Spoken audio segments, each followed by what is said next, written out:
Welcome, everyone, to our My Queer Muslim Life podcast. This is part two of our series of moving out of home. Today, we have Hany to share his experiences on the journey of moving out of home. Welcome to the podcast, Hany.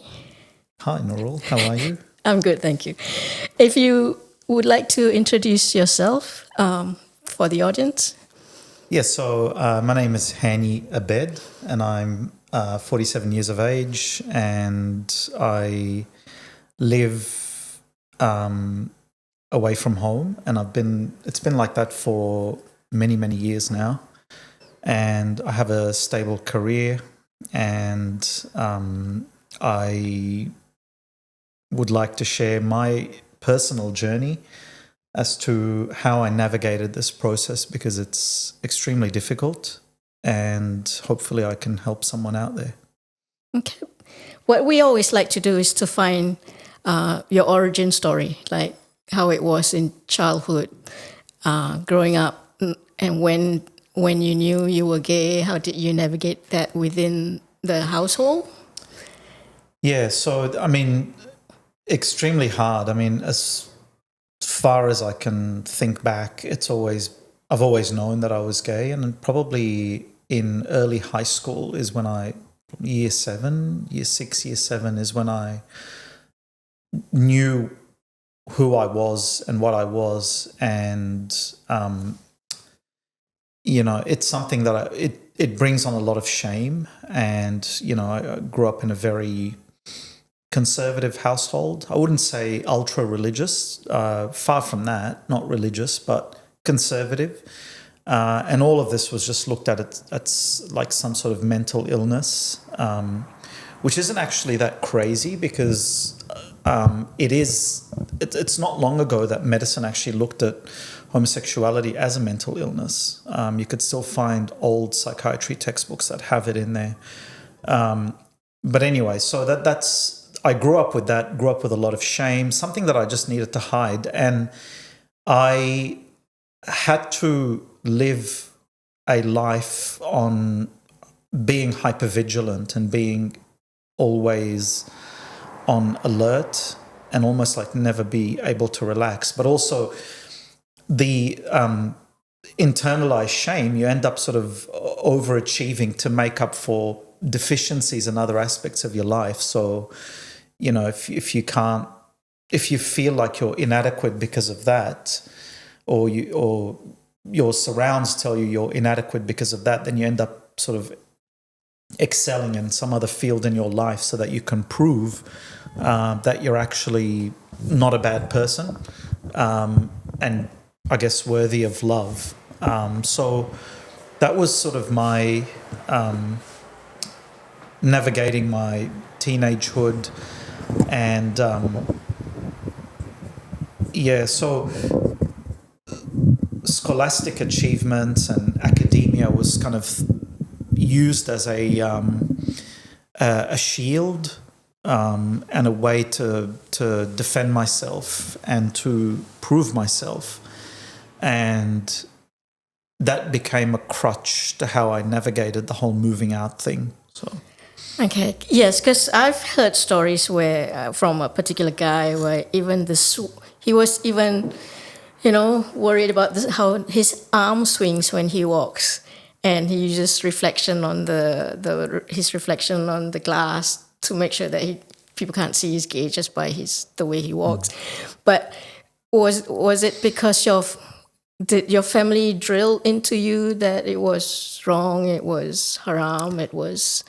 Where did that thing came from? It was never openly discussed in our family, but I do vividly remember, I must have been 16, 15, and I remember there was something on television about gays and human rights and something, and my dad said, we should just line them up and shoot them. Wow. That must have stuck with you. Well, yeah, and I can still remember it, right? Yeah. I can remember it very vividly, like almost like it happened yesterday. I remember we were sitting at the dinner table, and we weren't well off, like we were very we didn't have much in the way of money when we came here.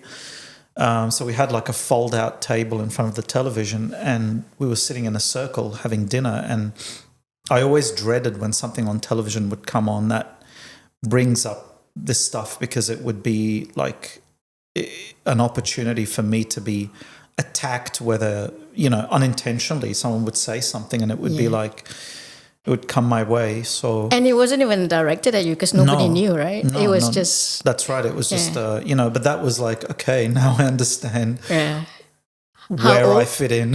How old were you then? I would have been 15, 16. Okay.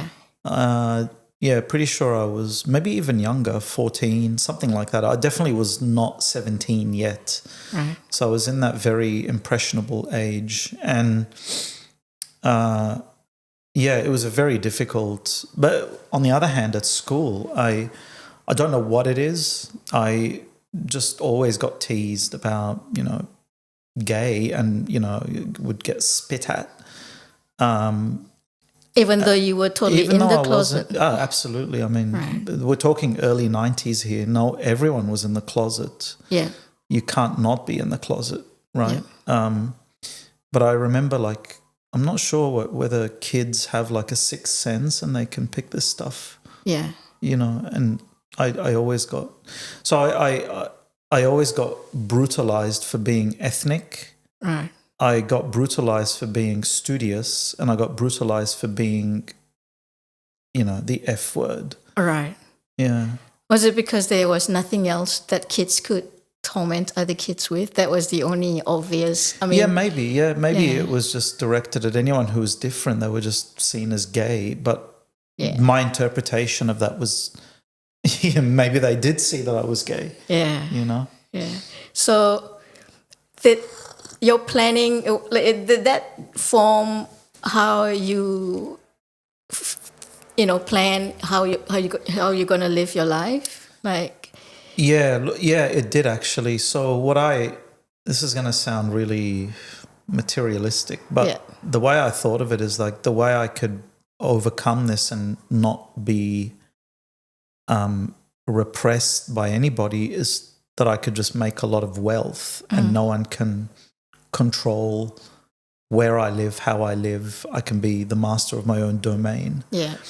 What age was that realization? This would have been like more of a gradual, on probably around 17, 18, and then first year of university, 19, is when I thought, okay, I'm going to amass, power.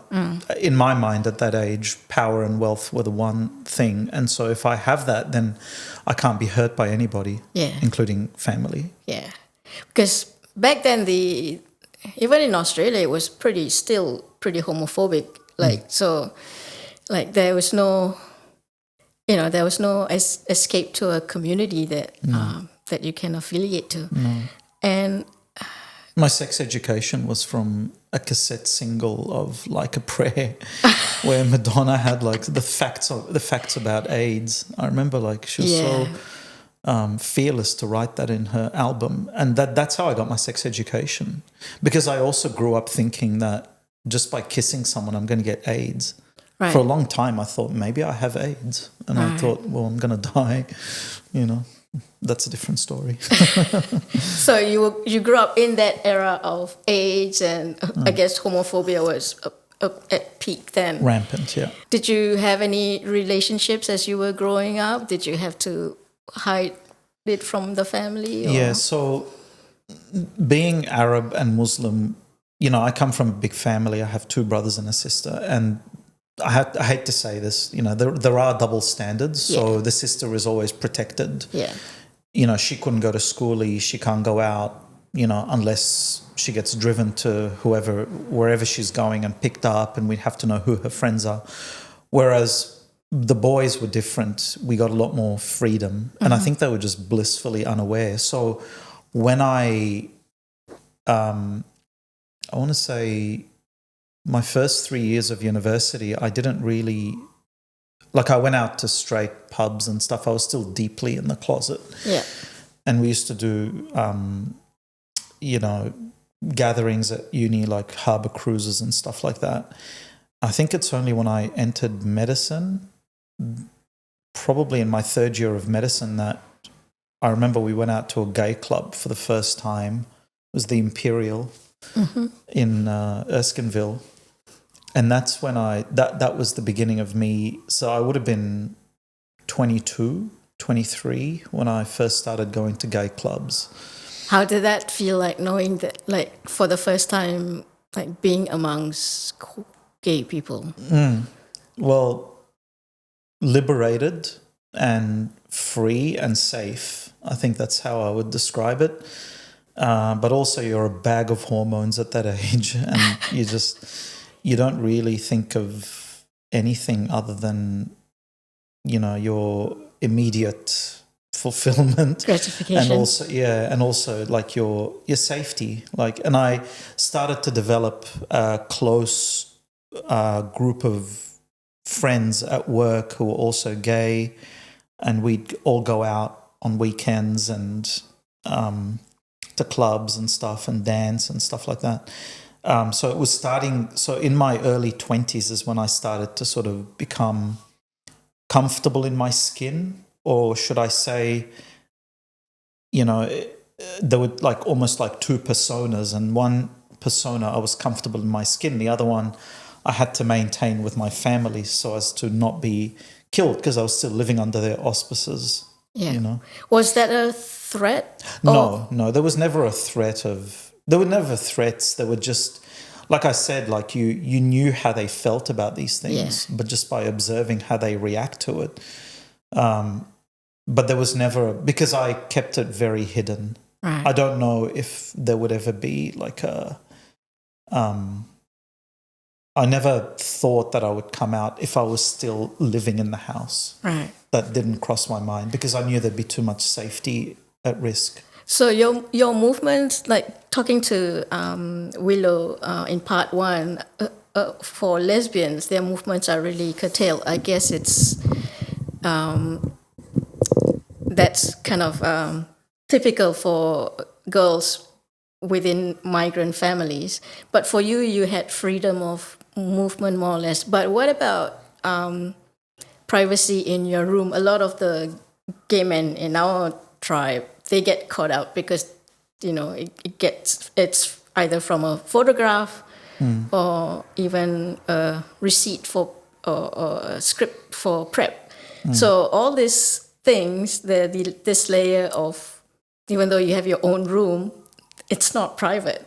So how did you manage to be in the closet, living in the house, in that room? Did you have any mental checklist of what you... No, I think I was just very like hypervigilant to make sure that I don't ever get caught out. Like I kept it very separate. The only time that something could have unraveled was, I remember we went out for either my birthday or someone's birthday in the family. And for some reason, we ended up in Darlinghurst and Oxford Street, and I was walking, and then the other direction was a guy that I'd met in the club setting, and he kind of like approached, but I kind of like made like I don't know who this person is. Right. That was the closest, and no one ever said anything about it. I don't know why, whether it was like deeply repressed or whether they just really didn't think anything of it. But I had my privacy. Like home was like a place where I could just study, eat, and go to uni. It wasn't something that I, did anything more than that. Everything else was done outside, Right. outside of home. But still, the hypervigilance must have caused enormous stress. Correct. And when that guy approached, was there a signal like, don't talk to me, don't say hi? Or did he say hi, but you had to pretend you didn't know he said him? hi, and he was coming in for a hug. And I and then he understood very quickly, like, okay, he doesn't want to talk to me. And then that was it. And what about the reaction of your family? Like, that's what I'm saying. They didn't really register it. okay. Like they kind of, I don't know why they didn't dwell on it. I think maybe that, like in human beings, there's a section that suppresses any potential knowledge of something that could be hurtful, and they may have done that. Yeah. They probably did that, I suspect. And nobody has ever brought up anything while you were growing up, or just the odd comments about when they're watching TV and stuff? Yeah, no one ever directed anything directly at me or said anything. It was just assumed that I was not gay. Very much assumed that way. And then when I finished my first degree, so I was still at home, and then I started my second degree, which was medicine. And that was it required a lot more commitment. And so I remember in my third year of medicine, I then made it a point that I'm going to have to move out of home in order to be closer to my place of study. Okay. So we were attached to a hospital. And because we lived out in the western suburbs of Sydney, which was far away from everything, this is how I linked career to protection. So I said, well, I need to move out of home in order to not commute for an hour so that I can... And they understood that. And so I got living away from home allowance. I got rent assistance. And I did live in a house that was adjacent to the hospital where I was training at. And everyone lived in harmony that way. Yeah. So that came from Centrelink? Is that the new youth allowance, wasn't it? Yeah, so I was getting youth allowance because we were a low-income family. But when I moved out of home, I got living away from home allowance and rent assistance. Okay. I remember those. But the criteria is you have to be studying for that, right? Correct. Okay. Yeah, and I was studying because I was still at uni. Okay. I guess that would be your first attempt, in a way, to live out of home and using Korea, which is correct, the safest way to... Because, my family values, academic success. So it was never going to be like, oh, no, you can't do that. It was always like, yeah, look, you need to do this. We accept it. We're fine. Yeah.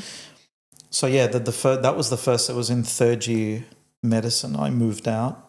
And then in fourth year, I moved back home because we were moving around different hospitals. And then internship, the first year of work, I was at home and I worked at a hospital that wasn't far from home because I didn't have a car. So I wanted somewhere close and that I could catch the train to. And then... after the first year of work, I decided to specialize, and that required me to move to a different hospital. And so that's when I said I have to move, and I moved out proper. So I moved out to be close to a hospital, and just focus on my specialization. Okay. And I'm sure by the time you've got your degree and now you're a doctor, you're like every ethnic parent's dream of a son. Did the pressure to get married come soon after? Didn't end at all. Yeah, it was actually quite scarring. I think it's something and at one point I was going to and the things you do for your parents. I was going to, and then I sort of had this moment of clarity, like you're going to ruin someone's life, basically. Yeah.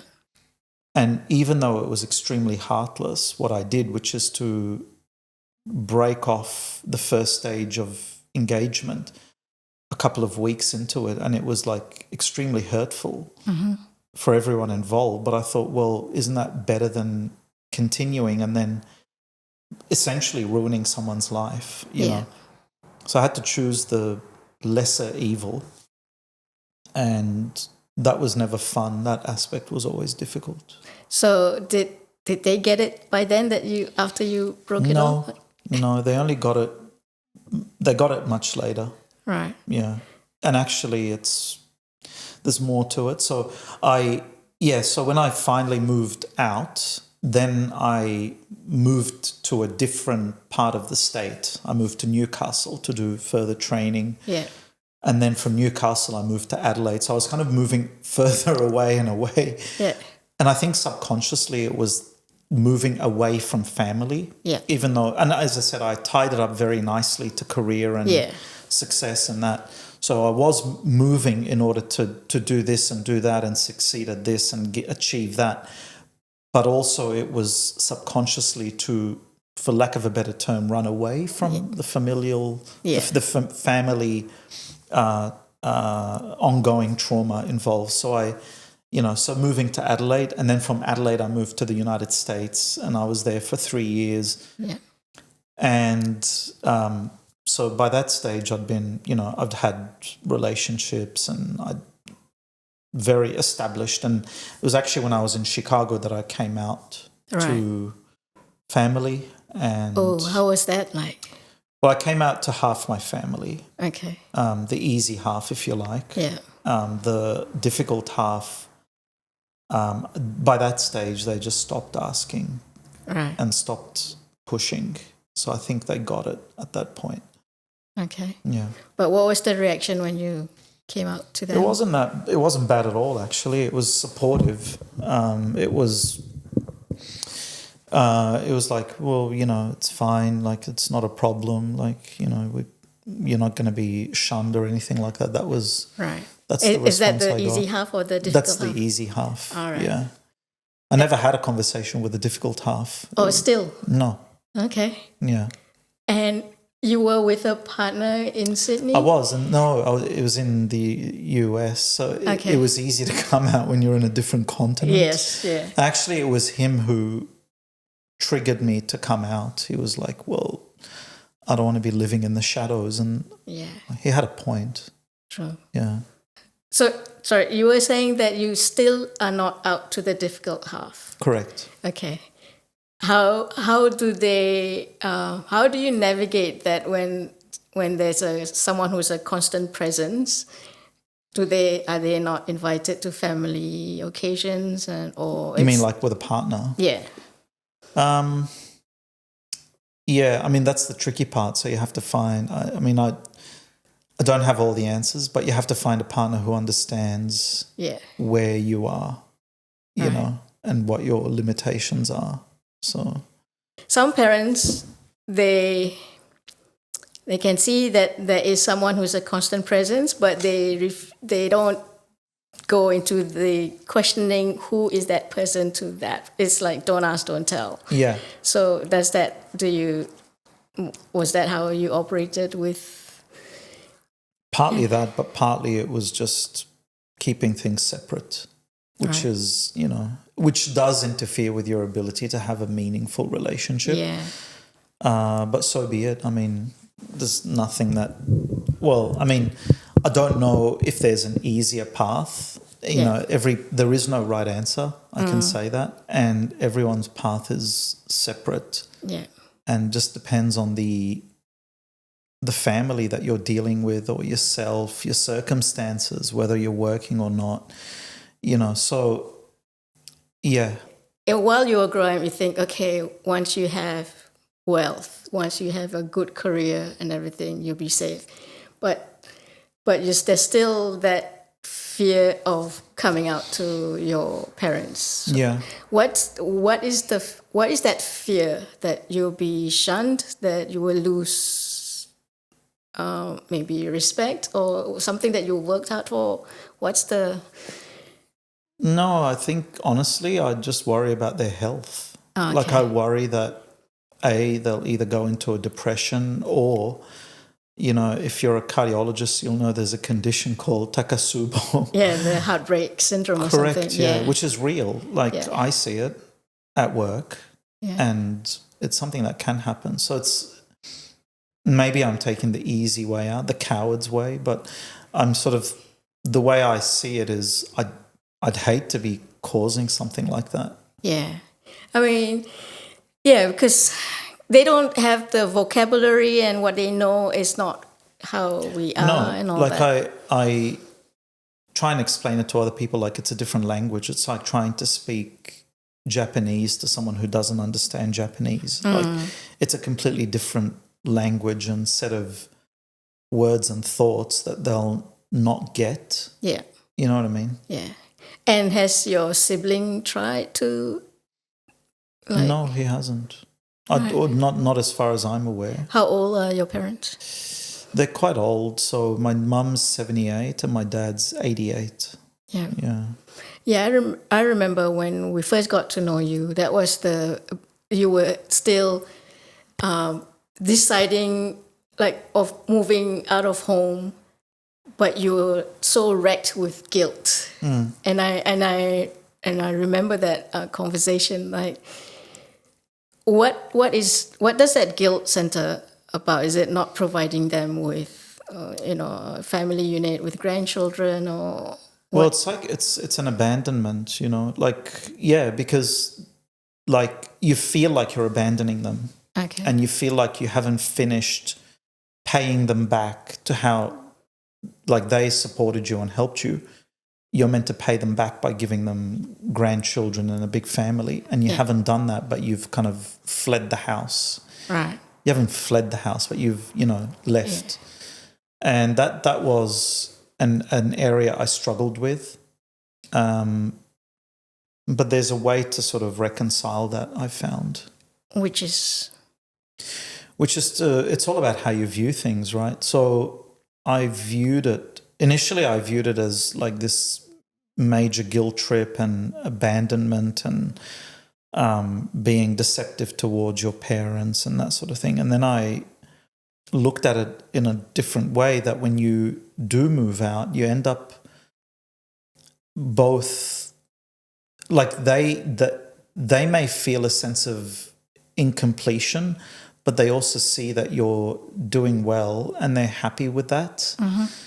On the other hand, on the other side, you also, when you move out, there's a saying, the heart grows fonder. So you actually appreciate each other's company more. Yeah. When you visit, it's more special, it's more loving, it's more, so it does do that. Whereas if I move back home, you can see that the friction starts again very quickly.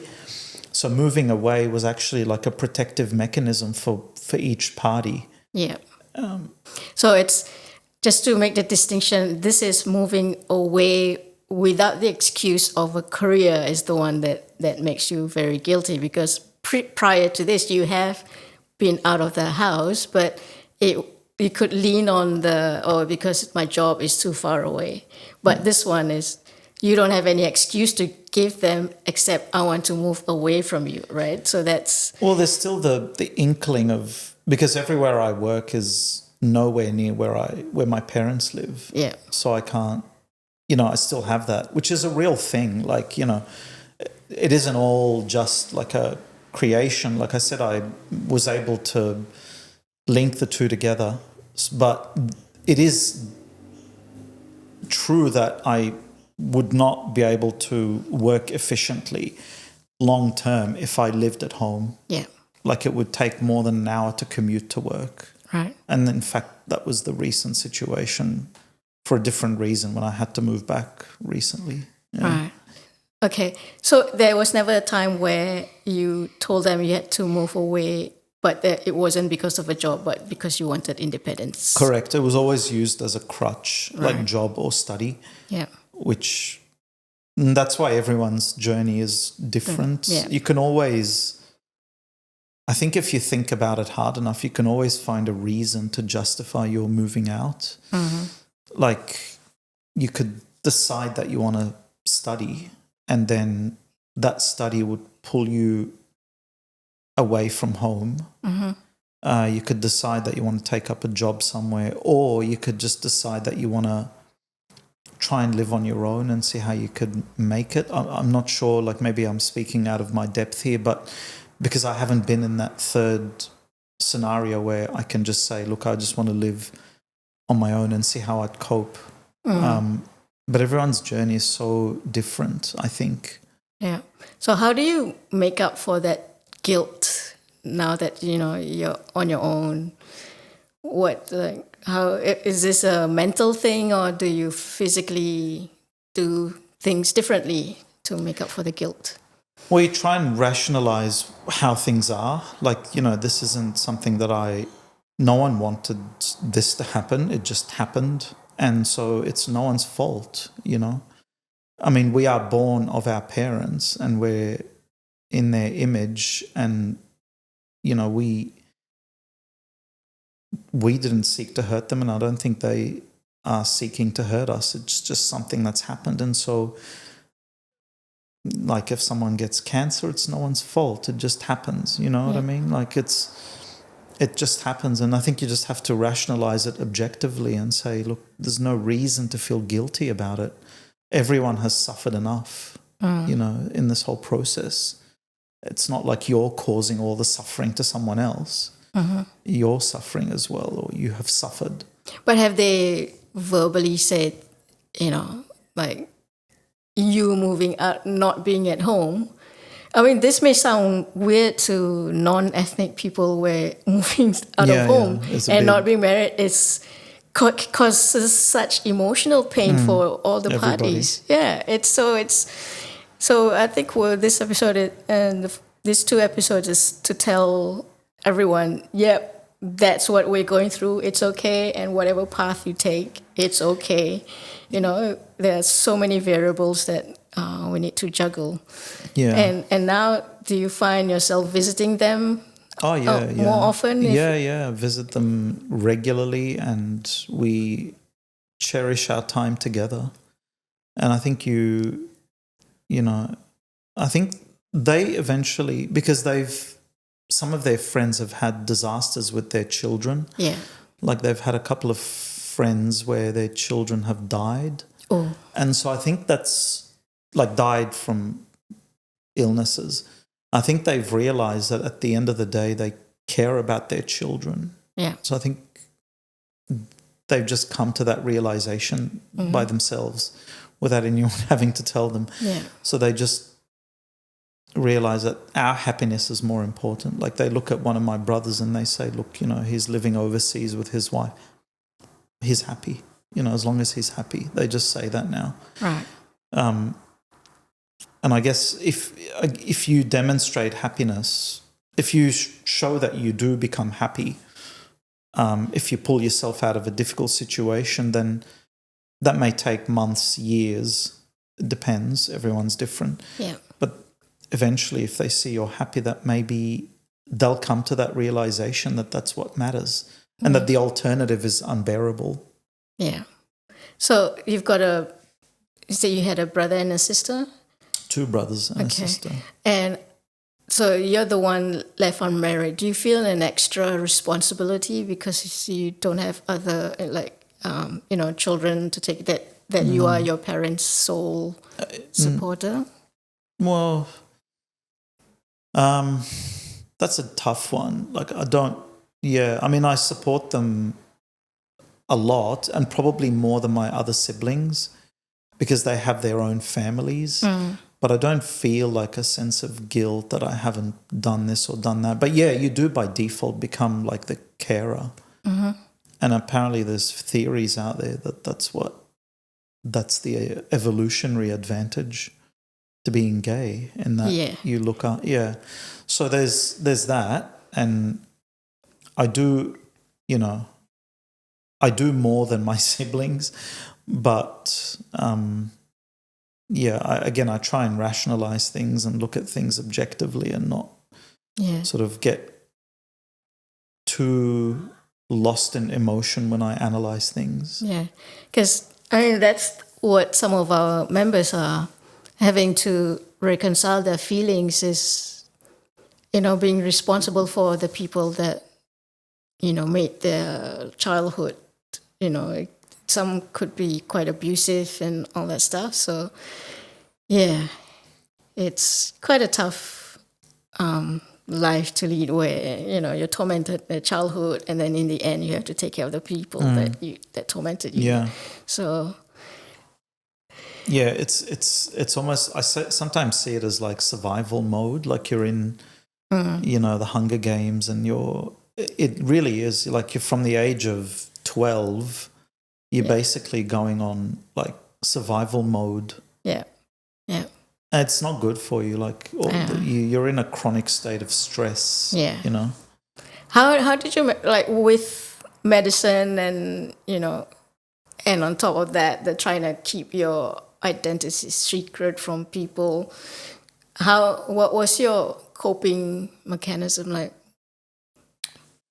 I mean, I think I managed to channel that stress into productivity, Right. and like because when I say survival mode, you've really got two choices. You're either going to end up a victim of the circumstances, and being a victim can take many shapes and forms. Like you can become mentally or physically scarred, or you can be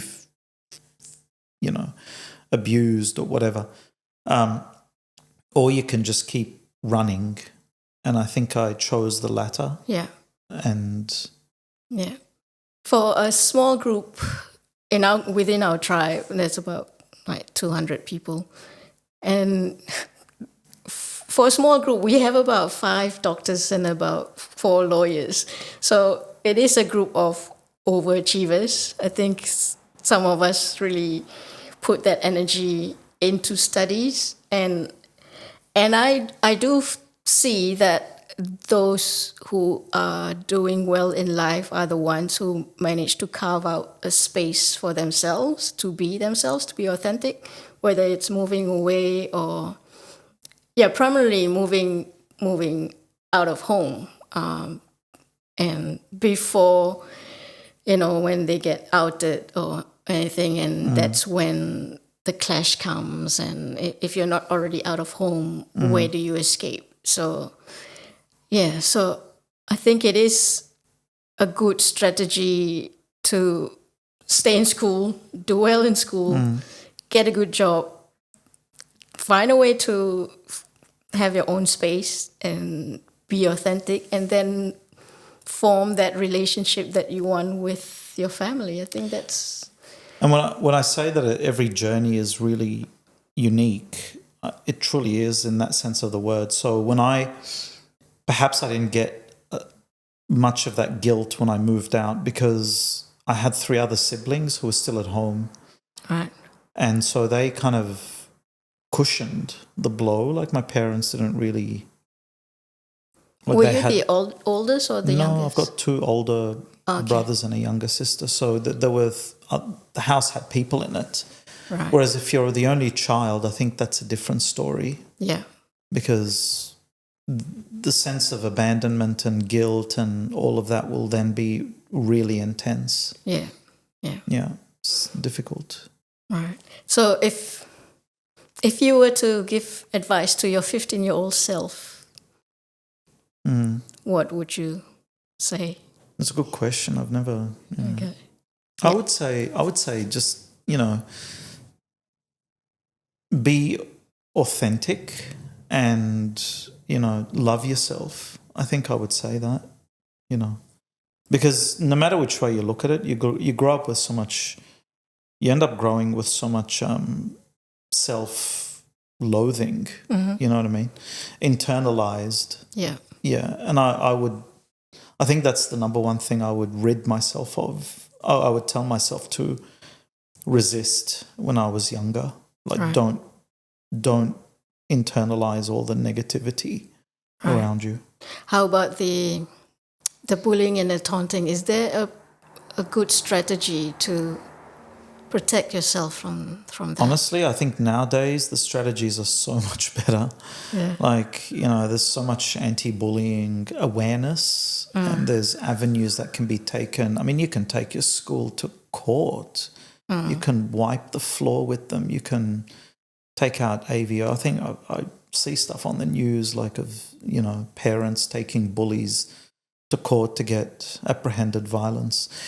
Not this extreme, but what I'm saying is it's a different environment. Like back then, when I was at school, it was just accepted. Like the teacher would see you getting humiliated or physically abused or assaulted and nothing would happen.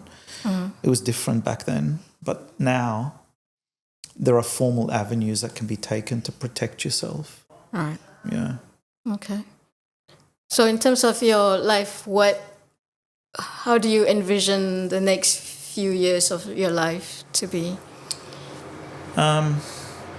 Honestly, I mean, the thing that I have to, that does have me thinking a lot is how I'm going to navigate my parents as they get into even older age and looking after them and that sort of thing. And then, you know, the inevitable. I mean, no one knows, you know, what can happen to us, you know, but the normal order of things is that your parents will get older and pass on. And that's something that I have to work through so that I don't so that emotions don't come back and then, you know, end up causing another crisis. Are you thinking that you have repressed your emotions and it's like waiting at the gate until something absolutely triggers? Yeah. I mean, I tell people I'm close with at work that, you know, the passing of your parents is going to be for me it's going to be a really difficult period. Yeah. Because that's all the feelings that you've suppressed, all the negative feelings that you've rationalized or looked at objectively will then just come back and hit you in the face. Like, you know, they've passed on without you fulfilling your duty as a son. Yeah. Do you feel that they don't know the authentic you? Like they only know a version of you that you've presented? Yeah. Correct, yeah. And that might be that they'll pass on not knowing who you are, who I am. Again, like the coward's way of looking at it is saying, what's the alternative that they do know and then end up with some sort of medical emergency? It's no easy solution, is there? No. Yeah. Well, there's counselling, so, you know, we each get like 10 counselling sessions per year, so... Well, for your parents or for yourself? Probably for everybody, isn't it? I think Medicare allows 10 counselling sessions a year for each person. Yeah, I think therapy it's mandatory for if you have an inkling that you know you're different from everybody, get therapy. It's a way to preserve whatever mental health you get before it deteriorates. Yeah, because you can end up going really dark places and you know, self damage. Yeah. Thank you for your time today. It's you know, I've been wanting to speak to you since I met you, and you know, because I mean, it's hard enough being gay, but being a cardiac surgeon and gay, and you know, coming from an Arab background, and and I remember you getting upset when somebody was saying, we need to teach people us queer Muslims to be more resilient, and you got upset because you said we are resilient enough. Like, you know, we are resilient. We are the most resilient people. And I think people see us as being, I think the fact that we're going through life with these burdens and yet surviving, and a lot of us, most of us are flourishing and productive, is testimony to our metallic resilience. Yeah, exactly. You know?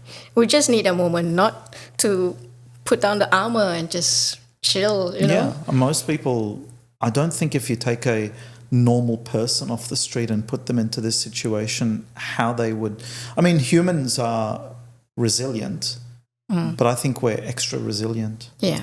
I mean, just moving out of home, it has a 10 kilometers deep of stuff we need to wade through. Yeah. So, yeah. Yeah, I don't purport to know all the answers, and, you know, everyone's journey is unique, but hopefully just my experience can help someone out there. Yeah, and if you're 15 years old wondering, you know, in a dark place, know that there are people who have been walking with your shoes, in your shoes, and have made it, and you know, like, and unfortunately, the journey is a long journey, like 10, 20 years to even accept ourselves. But there are people, like look at Hany, for example, there are people who have gone over the hump and succeeded. So if you're still working through it, I would say. it's a lifelong thing. But if you're in a dark place, just hang in there. Yeah. Find a way to see a therapist, and it'll get better. It'll get better. Yep, that I can definitely attest to, that it will get better. Yeah. All right. Well, thank you for listening to our podcast. Hopefully, this has helped some of you or all of you. Stay tuned.